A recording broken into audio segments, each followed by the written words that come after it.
Hello and welcome back to the Beyond the Best podcast, the podcast that looks beyond the trophies and achievements and we see the journey that the athlete really takes to get to where they are today. Today's guest is amazing, but I won't introduce her. I'm going to let her introduce herself. So over to you. I'm Sarah Bern. I got my first cap in 2016 and I believe I was 19. I just turned 19. Oh, yeah. Just turned 19. Yeah. I've played for England and the Red Roses. I've been to 2 World Cups, unfortunately 2 silver medals. But I think I had quite a journey to get to where I am now, and I think I was always playing outside the box, and that's kind of my brand of rugby. So yeah, that's me. Okay, so I'll just go right back to the beginning, just to sort of see how we got here. So, how old were you when you started playing rugby? I think I was 10. I was 10. Yeah. And did you have to play alongside boys, or were you able to find a girls' team? So originally the story I always tell, which my cousin hates, is me and my cousin were very close in age. We used to both play games together, and he went to do basketball and then I tried basketball, and he probably found me really annoying, to be honest. So he tried rugby and I went to watch him, and my uncle was like, oh, you should have a go, I think you'd be really good at it. And I always kind of thought, oh well, I can beat my cousin up, so I'll give it a go, see what it's like. And I played with the boys for a good few years, in a boys team. Makes you play, I don't know if it's still the same now, but when I was younger you would play with the boys, and then at under 15, when it got to under 13s, you go into the women's under 15s and under 18s. So yeah, that's how I started out, which was it was cool. So did you find that sport was your thing that had you going? Did you find school was good as well, or did you feel like you more excelled in the world of sport? I definitely excelled in the world of sport. I'm dyslexic, but I was not probably diagnosed or had the assessments done properly until I was going to secondary school, actually. But I had a really good tutor who would help the kids that were struggling a bit in class, and she was like, she definitely has some dyslexic tendencies. So I did struggle in school, and I was quite shy because it's always hard if you struggle reading and writing, and that's probably, well, to be honest, that's the main focus of school. And if you don't feel like you fit into that neurotypical box, I think it can really affect your self-confidence. So I was always quite hyperactive and probably have some elements of ADHD or something. I don't know. I'm sure my mum would tell you I was running around, and I think, so for me, sport was really where I just excelled, because I could just be who I was. There was no assessment or judgment. It was just, catch the ball and run. Or, to be fair, I was terrible at football, so that one wasn't very good. But the same things running, just run as fast as you can. Give me a target and I'll try and get it. So yeah, sport was somewhere where I really excelled. Do you find that as your outlet then, when you were potentially not doing what you thought you should be doing at school, or? I think for me it was all about enjoyment. So I did enjoy school. I just didn't always felt like I got probably got the praise or the rewards, because I wasn't naturally very good. I had to work really hard, so it took a lot of concentration and extra work to do well. And I managed to do well. I had really supportive parents and teachers who really helped me. But it was mainly enjoy it, and I think a lot of the teachers found out if she enjoys it, she'll do well. So I enjoyed sport, and therefore did well in it, or I would just carry on doing it because I just loved it, and it would bring me a form of happiness. So at what age did you think, hang on a second, I'm quite good at this, I'm probably going to do a lot better than everyone else around me? Do you know what, I don't think that now. I guess I think when I was going through under 15s, and you start to get called into a divisional camp, and then you get called into a centre of excellence, and I think I was to be honest, it was just I was enjoying it, and I was just getting praise for it, and I was doing well, and that just made me want to do it even more. And then I think when I went to Hartbury College, which is a rugby college, it's a sporting college, but it's mainly known for rugby. I think then getting into under 20s, I think I was I just really want to do well, and I've had some confidence in there that I could do well.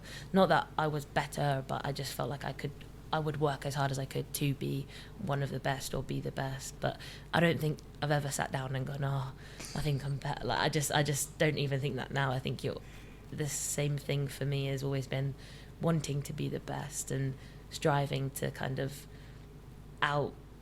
be like, have no ceiling, I guess, having nothing to hold me back, that there's no end. I can do, if I work hard enough, I should be able to get to where I want to be. Yeah. So I think for me it's more like working hard and pushing boundaries rather than looking around and being like, oh, I think I'm this and that. Yeah. So what's the next boundary to push? Just to continue. It's like, it's such a hard question that, like,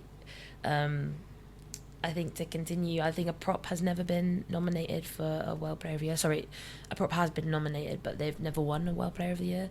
So things like that, or, you know, just continue to push, you know, equality in women's sport. It's probably changed for me from wanting to be the best player on the pitch to now being like, well, actually, there's so many things we can push. We can push equality in sport. We could push access to people who have, you know, disabilities or disadvantage, and how do we continue to just strive for a better environment, especially in women's rugby. Yeah. So what do you think is one of the biggest problems women's rugby faces at the minute? I think there's still a lot of stigma around women's rugby. I think it's definitely got better. I think it's brilliant, and it's following the trends of football. I do think there is probably it is sort of male dominated still, and I think some of those male dominated, probably archaic thoughts of women shouldn't be playing, I think they still filter in, not as much, or, you know, they're not as good, or I just think for me it's more of a society kind of viewpoint rather than the sport. Like, there's people who are brilliant at investing in it and putting in better, like, more coaches, and we're still growing, so we're not, but I think if we can change society's view of women in sport as a whole, I think that would really help accelerate it. Yeah, it's really interesting because I've done a podcast on men versus women in sport, and I think that it's easy to say that biologically men are, I don't want to say superior, but I do think they are naturally going to be stronger and things like that. Yeah. So you can never pitch a man and a woman against each other because it's not going to work. So it's about actually thinking we need to separate the idea of comparison and see women for what they are and the achievements at what they can do, and it's how we change that in society. And is it the media, do you think we need to start promoting women in sport more so that the attention on them is bigger? Yeah, probably. I think definitely getting people, you know, they always, that's what's the saying, if you can't see it, you can't be it. So I think it's definitely, and like, that's grown a lot, like specifically since I've been involved, since my first World Cup campaign in 2017 to the one that's just been. The amount of media and coverage, I mean, we got 60,000 to our last Six Nations game at Twickenham, so wow. It's definitely growing, but I think we can accelerate it, and I think if we can continue to put it out and continue to show different aspects of players, different lifestyles, and also just, I don't think women are generally very good at supporting other women. Like, every woman wants to be successful, but we're not very good at being like, oh, that was brilliant. Like, just as a trait, I think it's something, again, to do with society. We can't be happy for each other. I think we're not. I think we can be, but I think we want to be it ourselves. So I think actually supporting other women, being like, that was really good. Like, that's amazing. You got that many like supporters to this game or whatever. I think, you know, women's football and rugby are good. I think at that. Just from my personal experiences, I always love to get involved, watch the women's Euros. One, because I think, like, when they won it, for me it was like, oh, like, we could do that, we could win the World Cup, and how I would hope that they would want to support us in the same way. So I think just help supporting it, help watching it, and, you know, like you said, see it as its own entity, not a comparison. Completely. So what's the biggest pinch me moment you've had in your career so far? A few. There's definitely a few. I think one was my first cap. To be honest, that was all a blur. I don't really think I remember going, what? And I think, so it's always amazing getting your first cap. I think for me it was when I got my first start, which was a bit later in the year, because I moved from one position on the rugby field, which I played my whole kind of career at, which was like 12/flanker, which is not an uncommon, even though it's a forward and back, it's not an uncommon thing when you're growing up. And then when I was in under 20s, I got called in and they said, we've had some few injuries in our front row, like, would you want to learn how to be a front row? And I was like, no. I was like, I don't want to be a front row, like, because it comes back to stereotype. I think we can all be really biased into what a stereotype is, like what that is, even if we don't think we have one. We always have some sort of unconscious bias. So in my head I was like, no, like I want to be fit and athletic. And it was down to, I know you mentioned in previous podcasts about body image and how, you know, women perceive themselves and the media perceive them, and actually for me it was, I don't want to be a prop. Like, they're not perceived as the agile athletic people, and even in the men's game they weren't. So I was comparing myself and the men's game, and I went, no, I don't want to be it. And the head key sat me down at the time, Matt Ferguson. He was like, oh, I want you to be a prop. I think you could be really good at it. And I was like, okay, fine. Like, I'll be a prop, but I was like, I want to be an athletic prop. Like, I still want to play sevens, because my whole development I was playing sevens as well, which was blowing up big on the World Series. And he was like, yeah, fine. And I haven't played sevens since 2017, so that didn't work. But I also said, okay, like, I'll do it, but you got to make me the best prop in the world, because we only had 8 months till the World Cup, and that's when he wanted me to be able to play. And it's a really hard, specific position. There's a real intricacies, and I think, you know, playing there for 7 years now, probably just feel confident in it now. So, but he did a really good job, and I'm very proud that I took it. But I think for me, that's why I'm so big on, actually, this is a kind of creation someone's made, or someone stereotypes made in your head, but there's no reason why you have to be that. Like, you can make it whatever you want. So he sold it to me as in play as a back row that can learn how to scrum, and that's kind of, I think that's been my philosophy now, playing. Like, I'll be a back row who learns how to scrum, knows a lot about scrummaging, but also continue to work on those bits that you probably don't see everyone doing everywhere. Yeah. So I think that's really interesting how you've almost forced change in your own mindset, whereas rather than just sort of sticking to what you thought. And I think that sort of just proves that it's not even just society. It's like, these are the actual players, these are the people involved in the sport, have been almost shaped by society in the mindset. And I think it's crazy if you think the level that you were at, and you've been asked to make this huge change, which not many people at that standard, once you're there, you're like, I think I've got the right to be where I want to be now. And I just think that's really interesting how you almost had to be persuaded to do that, but not even because of the sport, and not even anything to do with what you love and clearly what you're very good at. And society had an impact on that. And I think that's really interesting, because it makes you think how many other women are potentially not exposing themselves or putting them in situations that they could really do well in because of what society's telling them they can and can't do. And I think still to this day, there's probably times where I've not gone to a networking event because I'm nervous. I'm like not gonna say the right things, or I'm sure everyone has those like kind of intrusions of thought where you're like, actually, should I do this? I mean, like, probably starting this podcast, you probably had similar things going. Should I do this? Like, we're actually, you know, I think that's, for me, it's always like, okay, well, you feel these things, but actually look at the people in history who did do something different, and actually that's what changed something. So I think it goes back to, like, for me, it's like going back to like pushing those boundaries, and like, actually, well, yeah, why can't, like, who's saying I can't? Like, where's the actual evidence? Because if I believe I can, I'm gonna try, and if I can't, I can't. But you know, might as well give it a go. What's the worst that's gonna happen? It doesn't work out. Yeah, so that's it. Yeah. So I think that's something. I think my dad definitely was always like, you know, if you don't try it, you never know. So you've got to go and give it a go. And he was like, and if all they need is for you to give your best. So I think it takes when you're anxious or you're feeling not quite so confident, I think women definitely struggle with confidence significantly. I think, yeah, it's always trying to pull it back to that logical mind of thinking, actually, well, just give it a go, see what happens. Yeah. Do you feel like you have something, you always have to kind of prove yourself? So when you were saying you were a bit nervous about, for instance, going to networking events, do you think it's because you're a female in a male-dominated sport, and there is an element of going, I'm literally representing everything society tries to say isn't, and there's always going to be questions about that, a bit like what I'm doing right now. I'm asking you about what it's like to be a woman in sport. Yeah. Do you think that plays a part in it, where you feel like you have to sort of prove yourself, like, yeah, I should be here, and rather than sort of see, because you never get ask a man in rugby, do you think you should be there? I think it's more like proof. I don't think it's to prove to anyone else. I think it's probably to prove to myself in my own head that and it's probably not proving, it's more of a reminder, you know, like when you're nervous before a game or nervous before a World Cup or something, or you might not get picked, you're actually like, no, look what I've done, like I've done this, I've done that, I've got good evidence in the bank. So if I, again, going back, if I just go out there and try my best, if I don't get picked, I don't get picked. But if I do, I know I've got some confidence here from the stuff I've done previously, and also the experiences I've dealt with, and then I'm going into a new experience. I think it's like having those conversations in your head.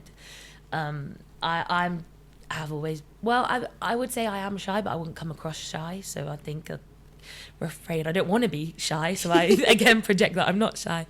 Fake it till you make it. Yeah, so I do believe in that. I think you can trick your mind a lot into getting out of situations that you probably feel uncomfortable in by being like, yeah, just fake it till you make it. And I believe that your body will then follow that. But it takes work, it takes practice, and some days are good, some days are not. Like, yeah, but 100%. I think it's more, for me, it's about probably being the right person. I'm a perfectionist, so actually it's not so much proving to be here, it's like, am I the right person to be here, or am I going to say the right thing? Well, actually, again, it comes back to just being confident with who you are yourself, and giving those reminders to yourself that you are here, you're you. Yeah, and you might as well go out and be you, and if they don't like it, it's nothing to do with you. It's not your problem. Okay, so that's that. As you've been saying that, I was thinking, like, you're saying you were shy, and I was like, okay, are you confident? Are you think you're self-critical? But now I'm starting to think, do you think you're just your own worst enemy when it comes to pushing yourself? Like, it's less so what other people think, it's more what you think about yourself. Yeah, 100%. I think in professional sport, the top people, it's actually not so much focus on other people, it's focus on themselves. Like, they'll be disappointed if they haven't got the same time that they got last time in, like, a race or something, or if they don't feel like they've given everything, they'll be upset. You can't control, and it's very easy. I think you go through cycles in professional sport where you look at people and you're like, oh, they're doing this, or they're doing that, maybe I should do this. But I think actually the people who generally do the best are people who go, what am I doing? And those, like, when people start to like nip at your toes or like come from behind, and you're like, well, what are they doing? I think that's a good time to reset and be like, okay, well, what am I doing? Like, because I think that's what pushes you the most. So, and it's what keeps you probably like not frantic and stressing about, because you have no control what they're doing. You only can control what you're doing yourself. So, for me, yeah, it's definitely focusing on me and myself and what am I doing and how am I in the best place to perform. And sometimes it's not always about doing more and more and more training. For me, I think over the years it's a lot about just enjoyment. What do you enjoy? How are you happy? And then generally you perform better, you're in a better headspace, you make better decisions, you're less stressed, you're less prone to injuries. So that's kind of what I try and always narrate back to. So do you work quite hard on your mental health and keeping yourself mentally strong? And would you say it's more of a maintenance thing, or do you think there are times where you absolutely have to that has to be my priority, like things are not going in that direction where it should be? Yeah, 100%, definitely.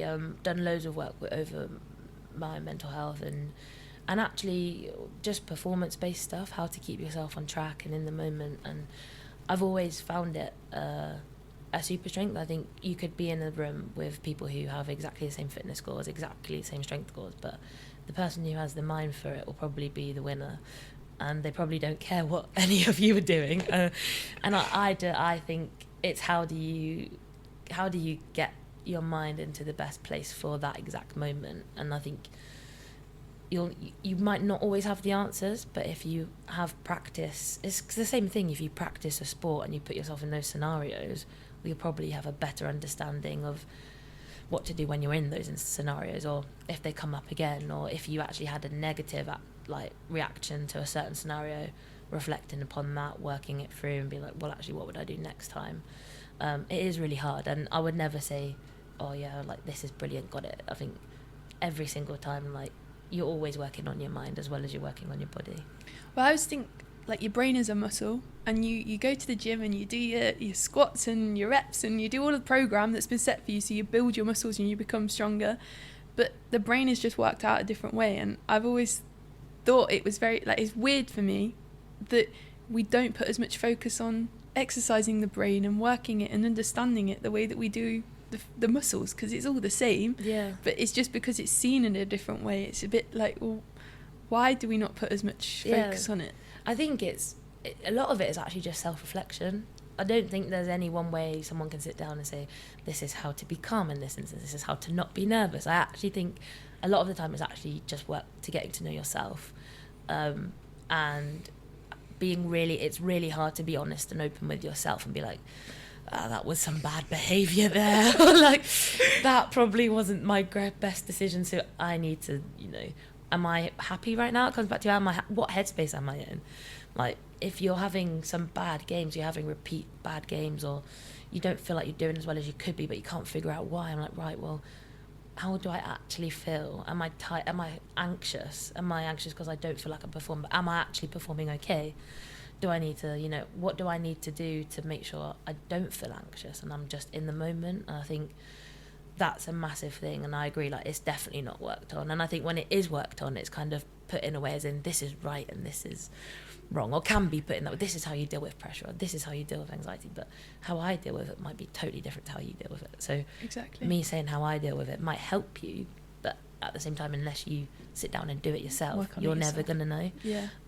So that's why I do it, because I'm always trying to find back, how do I get into a good headspace? How am I happy? How am I joyful?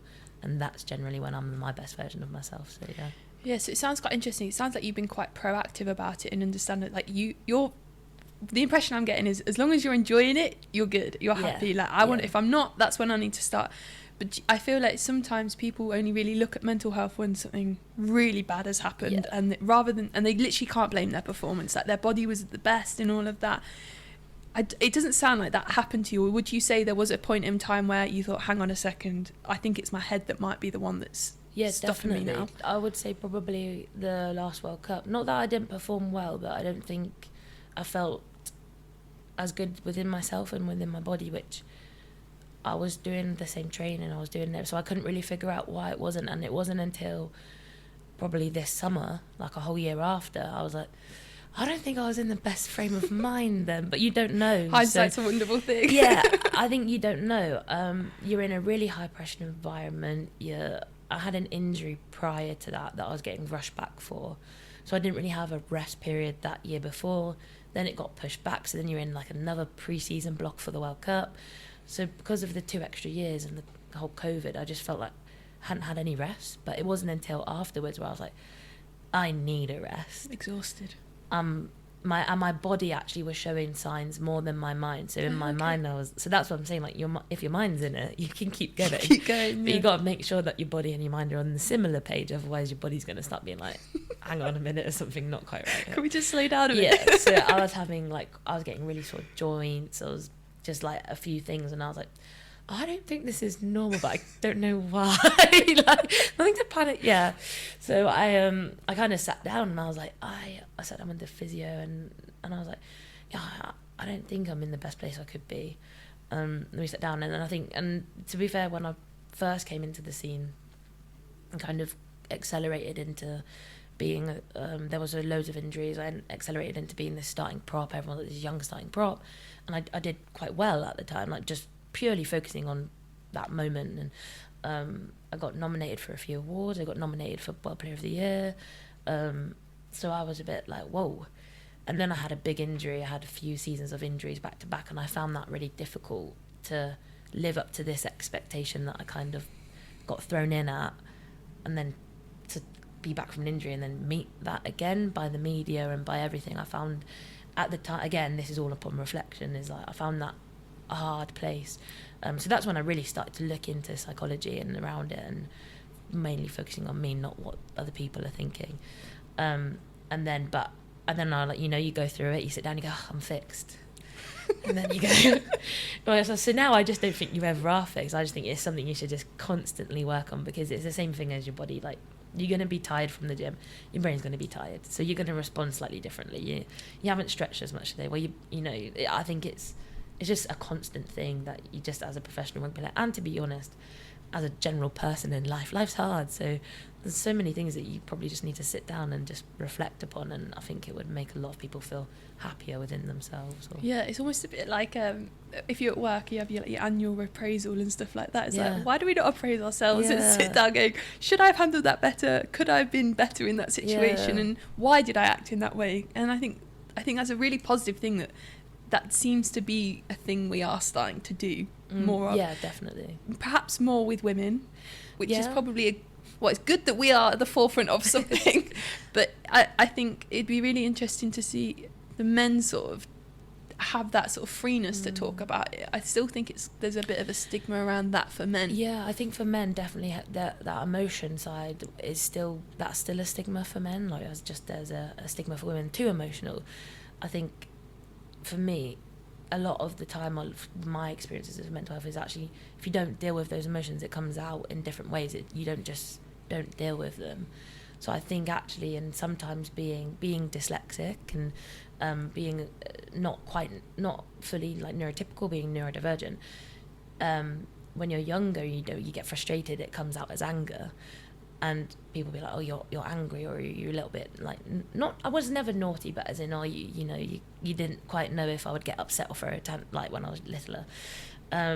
And actually doing lots of work about neurodiversity and reading more about that, which I really enjoy, because my nephew is diagnosed autistic ADHD, and my sister actually is like, he has a lot of similar traits to what you had when you were young, because there's a 10-year age gap. So she was 10 years older than me and saw me growing up, and she was like, so I definitely think that you are neurodivergent. I was like, well, dyslexia does fall under that kind of category. So I've been doing a lot of research and understanding around that. A lot of the time it can lead to anger or outbursts, but it's not because they're angry people, it's because they can't articulate or process how they're feeling. How I'm feeling more specifically for me. It's almost like the built-up frustration of it. Yeah. So actually you could get labelled with being really, outlandish and really, bursts of rage or whatever, but there's actually nothing to do with that, and it's just finding a coping mechanism to help you not be like that. So I think like the same thing with women, we've got hormones, so sometimes you're gonna be sad and you can't help it, like you just cry. You just cry.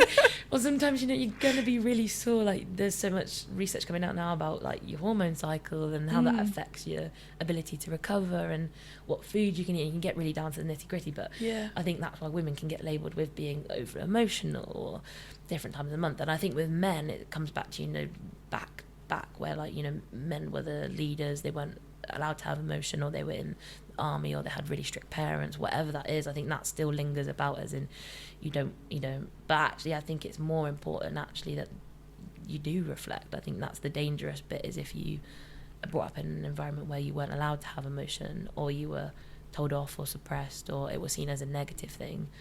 I think that's where probably it's harder to admit that you have had a response, or you've done something that reflect on that and try and change it and figure it out. I think it's a really, really hard thing to do, and it takes a lot of time. And I think sometimes the fast pace world we live in, you don't want to unravel that. It's better to keep it bottled. And it's easier just to keep going. But I actually think it's really beneficial, and it really helps you to grow if you have the opportunity and you can do that. It's almost like another power, I think. Like if you've got ultimate control or awareness of how your brain is working, and you can not manipulate it, but you can definitely know, right, okay, I'm in a high pressured environment, I need to do this, this and this in preparation, and knowing it's going to like probably add however much extra onto your performance. But we don't look at it like that. It's almost seen, oh gosh, you're sorting out your mental health, like you're weak and now you have to make yourself back up to average. Yeah, I found that if you say, working on mental health, it's actually like, oh, your mental illness, or like it's not seen as a, like you said, it's seen as a weakness. Well, actually, I think the stigma is changing a lot. It doesn't have to be a weakness. It's not. You don't have to have an illness. You can just work on your mental health and be better. It's like, you don't have to be sick to start going to the gym, or you don't have to, start eating more fruit and veg. Like, you don't have to have it. You can just be okay and be just better. work on it. Like, it doesn't have to be an issue. Yeah. I think for me as well, because I had a series of injuries back to back to back, I got to a point where I was like, I don't want this anymore. So how can I stop that?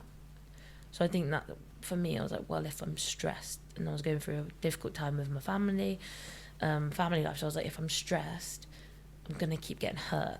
So I was like, well, how can I not be stressed? And that's kind of where it all kind of opened up. And I think it's a lot easier to reflect than to be proactive with mental health and mental strategies and stuff. But it definitely helps, and it takes a lot of practice. It's not perfect. But what you're saying like that, like reflecting though, I do think it's about, like, you are going to go through life and have similar situations. Like, for instance, you're always going to feel a level of nerves when you play a match, or the pressure, like, you know that's coming. And if you go, okay, I've handled this in the past, this is how I can work again in the future, I almost feel like it's just something you've added to your toolbox, being like, do you know what, that is one area but I know how to cope with, and actually I can put good foundations in to make sure that doesn't really be a problem. And only if it's something out of the blue, that's the only thing I then have to worry about, rather than thinking, oh gosh, I've got all this pressure and this side thing as well. So I know what you mean with reflection, but I also think it's almost like a bit of experience. They say with life and experience, isn't it? You learn these things and you think, okay, well, that's one less thing I have to worry about, and I'm free and able to work on the next thing that comes along. And you could learn about, what do I do when I'm in an upset state? And then you could be in an upset state and be like, oh, I was upset there. Dude, like, respond not how you would usually respond. And then a few months later, be like, I think I was upset there. So it's not like about doing it in the immediate, but then you know, okay, well, like you said, next time I had this going on outside of my sport, and then I had this going on inside my sport, and I had this on top, I'm buying a house or whatever. And then something else comes in and you're like, whoa, I was not expecting that. And then your response might be totally different to all those other things that you've already had evidence that you've done for, things you reflected on. And then you're like, oh, God, I've got to do this all again now. So what do I do? What did I do then? And how was that not helpful? How was that helpful? Yeah. I think it's really good. I think Matthew McConaughey has a really good book. It's called Green Lights. And it's about, like, how he would journal every day. And he would journal when he was in a bad place. But he would stop journaling when he was in a good place. And I think that's something I'm learning now, is actually being in a happy and, like, good place. How do you make sure I write that down? Because what am I doing that keeps me in this place? Because it's never a constant. It'll never, ever be a constant. It's like different from playing in a club scenario where you go home every night, you see your friends, your family every day, you in a different environment, you have access. For me, it's having access to different types of sport. So, like, have access to a CrossFit gym on a Wednesday, have access to my road cycling on a Sunday, which takes me out of a rugby brain, but still allows me to get my training in. You go into a Six Nation campaign, you're in camp for 2 months, you don't go home, you're in a hotel, you don't cook your own food, you don't do your own washing, you're with the same people, you feel like every single thing you're being watched, or you pick up an injury, or am I going to make it this week? Everything's so hyper focused. Well, how do you put in the things that make you really happy when you're away from camp into camp, but still being in camp and it not making any effects into what you're actually doing? So that's kind of where I'm at the minute, is how do I get this kind of nice synergy between everything and stability in an unstable environment. So with the traveling, and what you're saying about going away for 2 months, how do you deal with that, like, just knowing that you just got to pick everything up and go? And it is hard, I would say, especially someone who is probably better in in a timetable, being used to doing routines, routine schedules. But again, this is another thing, you don't know it's affecting you until you've come out of it and you go, wow, that was mental. Could have been better then. Yeah. So I think, like, it is hard. It is really hard, because sometimes you're like, I can plan my life, or if I want to do something outside of rugby, if I want to see my friends and family, I can do that between January and December, or like I can do that between January and February.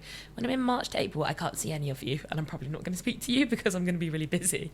So it's quite, it is quite difficult, and it's quite, when you're in those camp environments, you are told what to wear, you are told when to eat, like, so I think it is difficult going between the two, because you have so much independence, or I feel like I have a lot of independence, and then you go into somewhere where you have not a lot of independence and everything's really microscopic, and you come back and you're like, I've missed driving, and like things you hate, like I've missed doing my washing. And it sounds so it's obviously brilliant when you first go into it. You're like, yes, I don't have to cook, I don't have to do my washing. Very exciting, like, and novel. So great. And then by halfway through, you've like missing 4 socks, and like you're like done of the same menu.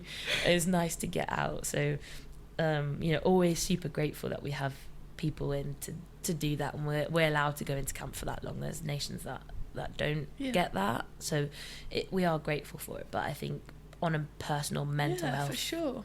Experience, I think it, when someone takes away a lot of your independence, it does then become a bit of a struggle. Sure. Sometimes your whole who you are is you, and you're relying on you to do those things, and someone is like, I'm going to do that for you. And you're like, oh, okay, well, the way I go about and handling things in my head is gone, so you have to recreate that space in your head. So that's essentially what you have to do, is figure out, okay, how am I happy and my best version of myself in camp, and what's my best version of myself outside of camp, and then how can I and learn to switch it on switch on immediately. Because the rugby's the similar, like, you're going to enjoy it, you enjoy the people, you enjoy the environment, so that those things aren't, even though they're different, those things aren't really going to change. So it's more about changing the things that you enjoy. How do you filter those into an environment where you've got short spaces of time? So with the here, there, and going here and doing, how do you maintain relationships? Like, how do you keep I assume your support network is your family and your friends.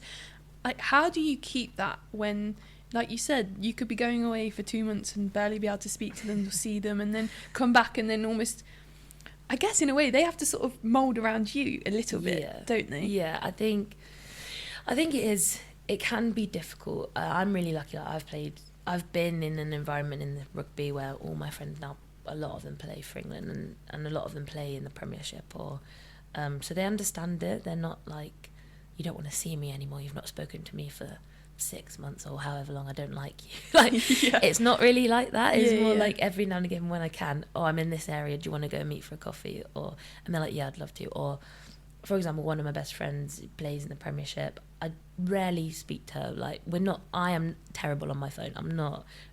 When I'm out of rugby, I want to be out of everything, so I'm like out doing stuff. So I'm not great on my phone. But then I'm like, my dad's getting married in the summer, do you want to come? Yeah, she comes. And then she's like, you're going to be my maid of honour, stuff like that. But you've not spoken to them for 6 months. So I think the people who understand it, I think they stick around. And I'm really lucky that a lot of my people are in the rugby environment, so I see a lot of them. My girlfriend also plays for England. My best friends that I live with, play for England. So they're all kind of around all the time. But my family, it's sometimes a little bit harder with family, because they'll be like, your cousin's got a wedding, and you're like, I'm playing Canada, I can't come. Like, yeah, but you said you could come. I was like, but I'm playing Canada, so I can't come. Like, I don't have any control. Like, well, when do you find out if you're playing? I'm like, the week before. Like, it's like, it's difficult. Those things. I think my family are really good, they understand it, but I do think it becomes a bit more, for me personally, it becomes a bit more. I'm a big extended cousins and family and stuff like that.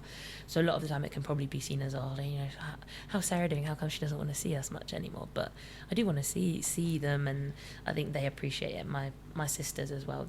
One of them lives in Durham, and I live in Bristol, and then my other sister lives in London. We don't see each other a lot together, but like when we do, it's always really nice. So I think it's just appreciating the time when you do have, like, with them, to see it and sit down and it's really... It's a communication thing as well, isn't it? It doesn't have to be... It's a bit like, what do you not want to come? And it's more actually understanding and talking. Obviously, that's not the case, but this isn't a career you're going to have until you're 60 years old. It's not something you can go, do you know what, I'll miss that one out. Like, that's just not something you can do. But I do think, to the civilians, it's very easy to not really understand the importance of it, and not quite understand it's a career. It's not just something you're doing for fun. And I always use the analogy, if you work, let's say you work in an office, or you have a deadline to hand in a piece of work, and you can pick and choose when you do that work, and you haven't done it last minute, stay up all night finishing to get this deadline in.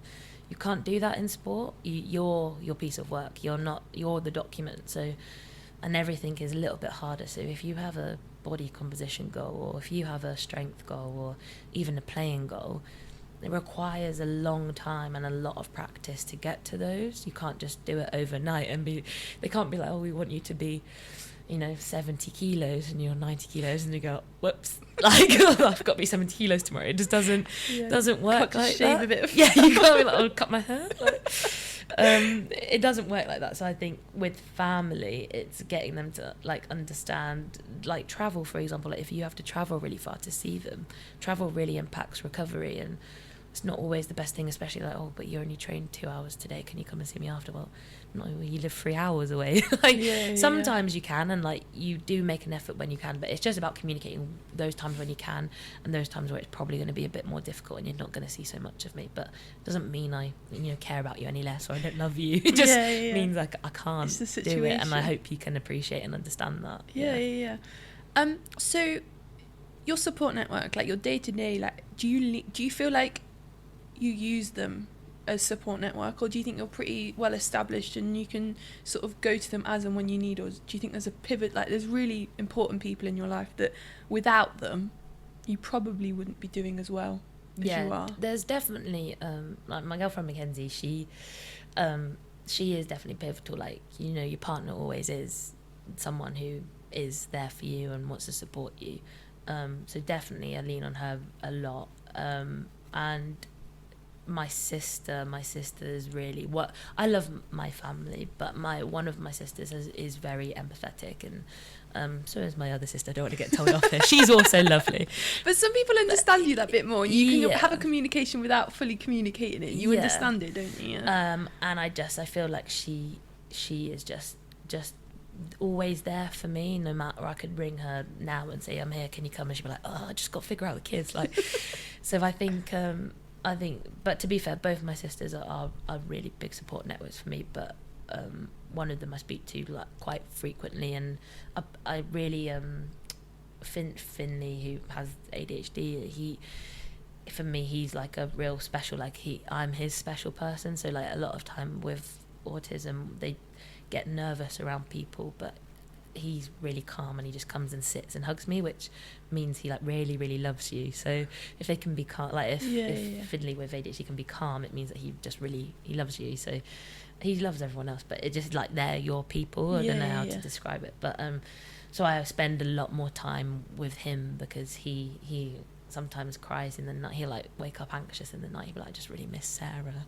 So Sammy's like, please can you come and see him? So I spend a lot more time with her just purely for that. But she's definitely my key support network. I think I'm actually not very good at leaning on people.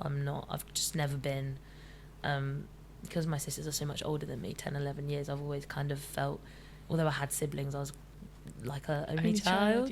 I've just not been ever very good at, and a lot of the time when I had something, my family were a bit like, okay, well, like, how are you going to fix that?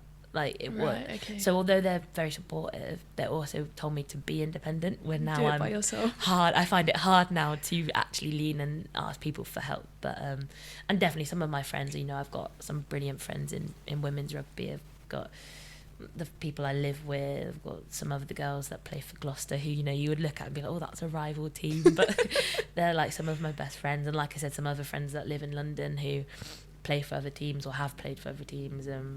But again, it's just sporadically kind of text. Randomly. But it sounds like there's a solid group and there's a network around you that that you've got these people when you need them for whatever reason it may be, to go for a coffee or go, do you know what, I just need to get something off my chest, and you can just rant and everything.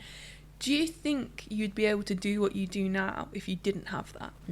No chance. There would be no chance. I think a lot of people use like their parents or their family, and I think without having people that can take you out of your environment, I think that's the biggest thing. Someone who can go, look, the world's still gonna turn, like, you'll be all right, you'll find something new, like, or something along those lines, like, or someone to just put an arm and be like, it's okay, we'll figure it out together. Like, I think if you don't have that in any form of life, not just sport, I think it's really hard. And it doesn't have to be like family, it can be anyone. Like, you can pick your own family. There's so many cases of that.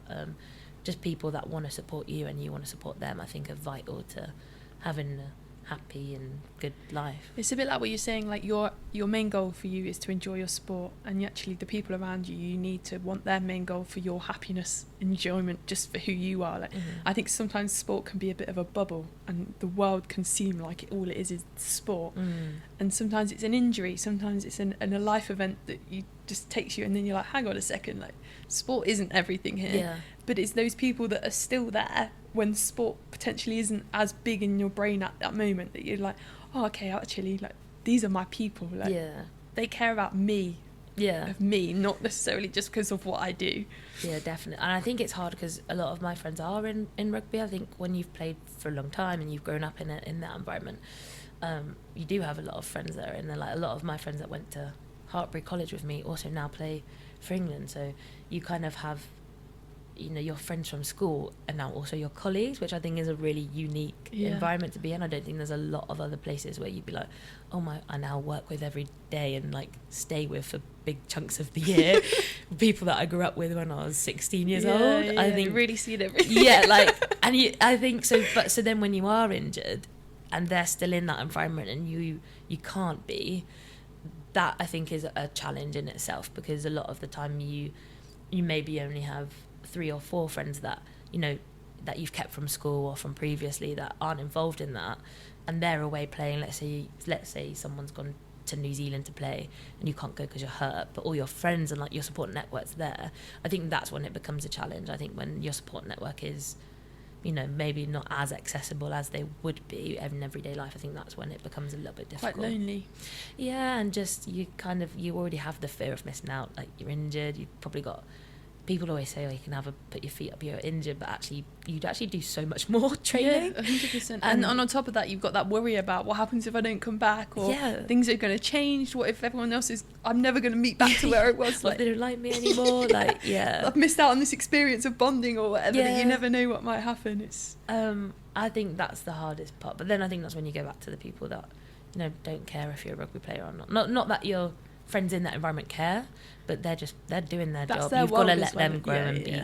But you got to go back. Like I'll go back to see my sister quite a lot because I have the time. Then I have the time to go and see them. So that's when I'll go and see my family, because it's all about balancing your life that is not balanced. So it's like keeping the plate spinning, even though you don't know when which one's going to spin.